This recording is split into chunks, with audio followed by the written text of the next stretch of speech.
Question है missing number का। यहाँ पर हमें ये पता लगाना है कि प्रश्न चिन्ह के स्थान पर कौन सी संख्या आएगी। तो आइए सबसे पहले हम यहाँ पर पैटर्न को समझते हैं।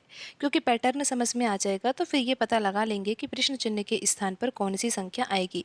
तो यहाँ पर आप देखिए कि जो कॉलम फर्स्ट है उसमें 4 संख्याएं लिखी हुई है, 3 है, 6 है, 12 है और यहाँ पर लिखा हुआ है 6। तो इन चारों संख्याओं में क्या संबंध हो सकता है, आप यहाँ पर ध्यान से समझिए कि यहाँ पर लिखा हुआ है 3, 6 और 12। इन तीनों संख्याओं का तो हम गुणा कर रहे हैं और देखते हैं कि गुणनफल क्या आएगा। 3 गुणा 6 गुणा 12। तो यहाँ पर आप देखिए 3 का गुणा 6 से किया जाएगा तो 18 आएगा और 18 गुणा 12 किया जाएगा तो कितना आएगा, ये तो आपको पता है कि यहाँ पर कितना आना चाहिए, 216 आएगा। तो यहाँ पर अब आप ये देखिए कि 216 तो यहाँ पर आ गया है, लेकिन इन तीनों संख्याओं का हमने गुणा किया है। ये जो चौथी संख्या 6 लिखा हुआ है इसका तो हमने यूज़ ही नहीं लिया है। लेकिन क्या यहाँ पर जो ये चौथी संख्या लिखी हुई है 6, इसका संबंध 216 से है? बिल्कुल है। अगर आप यहाँ पर 216 का घनमूल निकालोगे ना तो वो कितना आएगा, 6 के बराबर ही आएगा।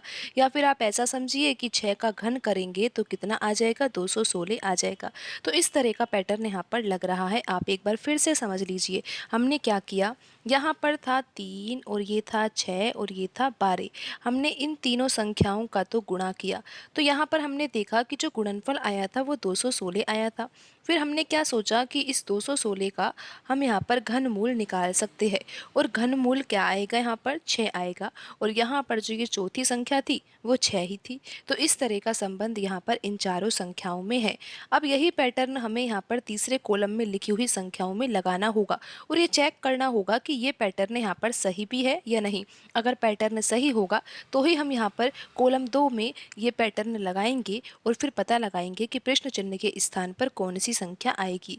तो यहाँ पर अब आप ये देखिए कि जो कॉलम 3 है उसमें संख्या लिखी हुई है 2, 4 और यहाँ पर लिखा हुआ है 64। तो इन तीनों संख्याओं का तो हमें गुणा करना है और देखते हैं कि गुणनफल क्या आएगा। हमें यहाँ पर करना है 2 गुणा 4 गुणा 64।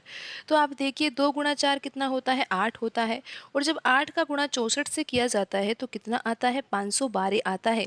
और आपको पता है कि 512 जो है वो एक पूर्ण घन संख्या है और 512 का अगर हम यहाँ पर घनमूल निकालेंगे तो वो घनमूल किसके बराबर आएगा, 8 के बराबर आएगा। और आप ये देख सकते हो कि यहाँ पर लिखी हुई संख्या 8 ही है। तो इस तरह का पैटर्न यहाँ पर लग रहा है। तो अब यही पैटर्न हम यहाँ पर दूसरे कॉलम में लिखी हुई संख्याओं में लगा देते हैं और पता लगाते हैं कि प्रश्न चिन्ह के स्थान पर कौन सी संख्या आएगी।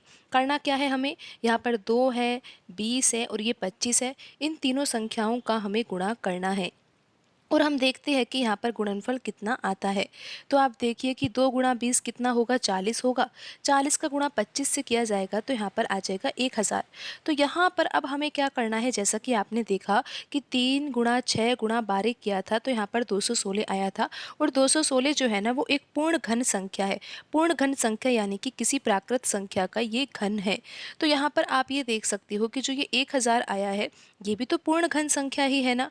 और ये किस संख्या का घन है ये आपको पता है। अगर 1000 का घनमूल निकाला जाता है तो ये किसके बराबर आता है, 10 के बराबर आता है। या फिर आप ऐसा समझिए कि अगर आप 10 का घन करोगे तो वो किसके बराबर आएगा, 1000 के बराबर आएगा।